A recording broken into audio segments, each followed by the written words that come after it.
Welcome to Complexity Made Simple.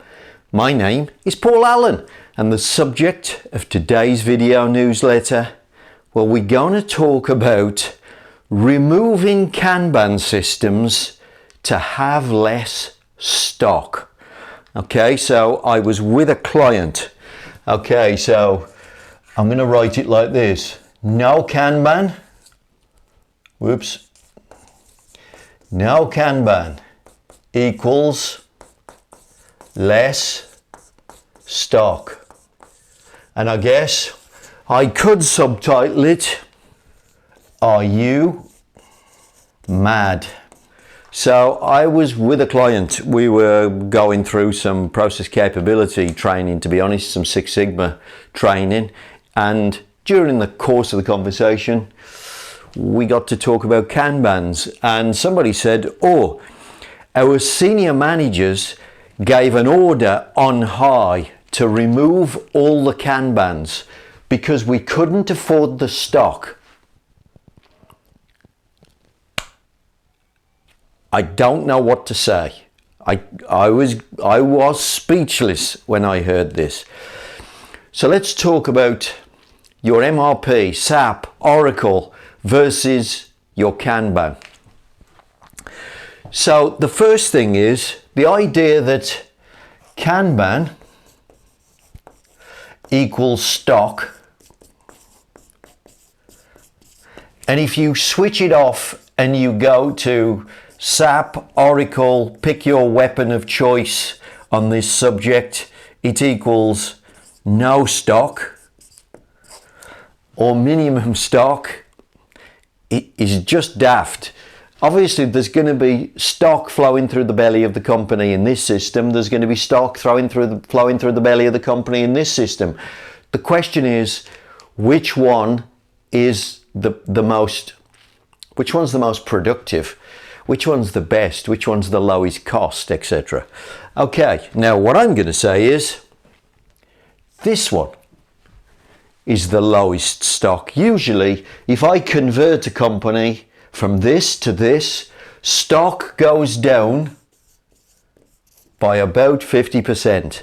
So by experience, people would ask me, how do you know, Paul? Because every time I do it, that's what happens, approximately. And it is in that scale. It isn't, I'm not saying on average, sometimes it's 10%, sometimes it's 90%. No, pretty much, it's around the 50% mark that stock goes down by. And sometimes more than that, but certainly not less than that. Okay, why is the Kanban, why has it got less stock? Because of this. Here's the reason. It is a deliberate calculation for the minimum stock for 100% on time delivery. It's a deliberate calculation. So the engineer who sets this system up, the production controller who sets this system up, what do? They deliberately make a calculation based on the lead time of the material that's going to fill the Kanban, based on the reliability of the deliveries that are going to fill the Kanban. They make a deliberate calculation. And the thing about this system and the reason why it works, it's based on something which is real. When you look at your Kanban and the shelf is empty, that's real. It's not a model of it. When you look at your Oracle system and it says zero stock, that's a model of what's happened. When you go onto the shop floor, there might not be zero. The count might be wrong. So this, part of the reason it works, number one, it is a deliberate minimum amount. So it's got to be the least amount of stock. This is a complex model, okay, of what we're going to say. I'm going to say reality. Does it work as a model of reality? It's a complex model of reality. And because it's a complex model of reality, quite honestly, it doesn't work. By the way, if anybody's got a SAP Oracle system that works, as in you never touch it, you just agree with it and you make exactly what you say it's going to make and you get 100% on time in full. If anybody's got a computer system that does that, please let me know, because I've never seen one. It is, it is a unicorn. So please tell me. But it's trying to model reality. It still puts stock through the system. But this is, and you don't know what it's going to do. So because it's a complex model, you have absolutely no idea of the stock level it will create. You have absolutely no idea. And when he does create that stock level, you've no idea why, and you've no idea how to change it. Because this is too complicated. This is easy. We know things like the demand, the lead time, and the safety stock. Okay?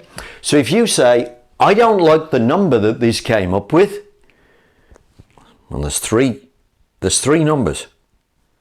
Which one do you want to change?